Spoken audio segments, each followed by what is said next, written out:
Addictive है, जो एक बंदा एक दफ़ा इस पे लग जाता है, वो चाहे उसको अपना खाल भी बेचनी पड़े, वो बेच के चाहे ये खरीद लेगा, है ना। सबसे पहले तो ये ना कि ये सस्ती तो नहीं है। अच्छा, ये इसकी मतलब फॉर्म्स आती है, प्योर फॉर्म में तो फिर बहुत एक अपर लेवल पे जाके चीज़ चली जाती है। इसकी भी फॉर्म्स हैं जी, प्योर फॉर्म होती है और मिक्स फॉर्म भी है, तो उसमें यही है कि अगर वो प्योर होगी तो वो ज़्यादा अफेक्ट करेगी इस तरह से। दूसरा ये कि अवेलेबिलिटी की हम बात करते हैं तो डेफिनेट सी बात है यूथ में ये ज़्यादा है। तो यूथ में आप ये देख लें कि जब सर्कल होता है तो फर्स्ट टाइम वॉलंटरी ट्राई करते हैं, उसके बाद इसकी एडिक्शन इस तरह से कि यूफोरिया की थॉट्स आती हैं। जैसे मैंने पहले आपको बताया था कि हाई हो जाता है इंसान, तो वो जो आप पहला खुश हो जाते हो ना, yes, हाँ। वो जो पहला बज़ होता है, तो वहाँ पे आप ये देखें कि कौन खुश नहीं होना चाहता। तो जब उन्हें ये फील आता है, क्लाइंट को ये फील आता है कि मैं बहुत खुश हो रहा हूँ, तो वो उस बस को करने के लिए कंटिन्यू करता है, लेकिन वो बस कभी भी नहीं आएगा। अच्छा, वो कभी भी नहीं आएगा। जो और पहली दफा है उसके लिए आगे करते करते वो उस बस तक जाने की कोशिश करते हैं, क्वांटिटी बढ़ाने की कोशिश करते हैं इस तरह से, लेकिन वो बस नहीं अच्छा। आती। लेकिन नबीला, यहाँ पे मैं एक सवाल पूछना चाह रही हूँ। मैंने एक ऐसे बंदे को बहुत करीब से देखा हुआ है जो ये नशा करते थे, और वो हाँ जी, और उनको ना ये एडिक्शन हो गई थी कि जैसे मैं सेंटर ऑफ अटेंशन रहूँ और मैं हरकतें कर रहा हूँ ऐसी, लोगों को हंसाने वाली, खिलाने वाली, इस तरह, और लोग हंस रहे हैं, तो उनको बहुत आदत हो गई थी।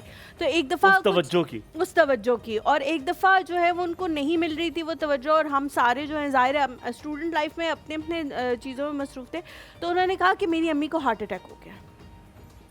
तो वो झूठ था। हाँ, मैं बताती हूँ, हम बड़े परेशान, ये वो फलान हम कहाँ। तो और मेरी फैमिली में ये है कि कोई बीमार हो तो जैसे है हमारे मज़हब में भी कि आपने जाके तीमारदारी करनी है।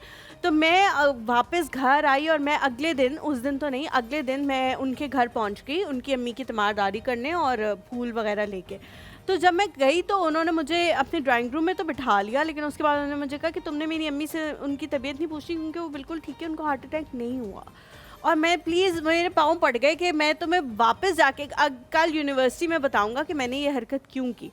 तो अगले दिन जब हमारी मुलाकात हुई यूनिवर्सिटी में, तो उन्होंने मुझे कहा कि वो कोई मेरी तरफ तवज्जो ही नहीं दे रहा था और मैं बहुत ज़्यादा अजीब सा फील कर रहा था। तो मैंने बोल दिया कि मेरी अम्मी को हार्ट अटैक हुआ है, और उसके बाद सब लड़कियां रोना शुरू हो गई, क्योंकि लड़कियां ऑब्वियसली दिल की कमज़ोर होती हैं, तो वो रोना शुरू हो गई और उन्होंने मुझे कहना शुरू कर दिया कि तुम्हें हमारी ज़रूरत हो, तुम्हें किसी चीज़ की ज़रूरत हो, तुम्हें हमें फ़ौरन कॉल करना। तो मुझे बड़ा अच्छा लगा, तो मैं हैरान रह गई, लेकिन मैंने उनका ये राज कभी किसी को बताया नहीं अभी तक। किसी को नहीं बताया आपने? माशाल्लाह। नहीं, उनका नाम नहीं पता। माशाल्लाह, किसी को नहीं बताया। हलीमा, बहुत अच्छे हो आप यार। हमारी क्लास में एक बहुत बड़ी तादाद थी जो ये करती थी। हलीमा को बात बता के आप ढोल वाले को बता दो, जो पीट पीट के ढो कहती है मैंने किसी को राज किसी को नहीं बताया। नहीं बताया On a national television, में भी 3 साढ़े 3 on a national television आपने बता दी, कहती है मैं इतनी अच्छी हूँ। ऐसा होता है कि आपको एडिक्शन हो जाती है कि किसी की तवज्जो आपको मिलेगी, और जब वो नहीं मिल रही होती तो आप उसके लिए भी पागल हो रहे होते हैं। यार मैंने कितना अच्छा सवाल पूछा है। अच्छा, मैं आप ये जो अटेंशन सीकिंग बिहेवियर है ना, ये सारे ड्रग्स में होगा। अच्छा, ठीक है, ये एडिक्शन की वजह से आएगा। अच्छा, अटेंशन सीकिंग बिहेवियर ये है कि हम ये नहीं कह रहे कि कोई हमें हंसाए या हम कोई क्यूट सी हरकत है उसके सामने करें, नहीं। अटेंशन लेने के लिए वो हर उस हरकत तक मुझे आप पे शक हो रहा है कि आप हाई हो क्या? सारे सिम्टम्स आप देने वाले तक। सिम्टम्स जो है ना वो हम फसी की कॉल लेते हैं आपसे वापस। इस बंदे वाले सारे सिम्टम्स। फसी साहब, अस्सलाम वालेकुम। वालेकुम अस्सलाम व रहमतुल्लाहि व बरकातहू। क्या हाल चाल है भाईजान, ठीक है आप? अल्लाह का करम है जी। अल्लाह का शुक्र। अल्लाह का क्या शुक्र। करम है।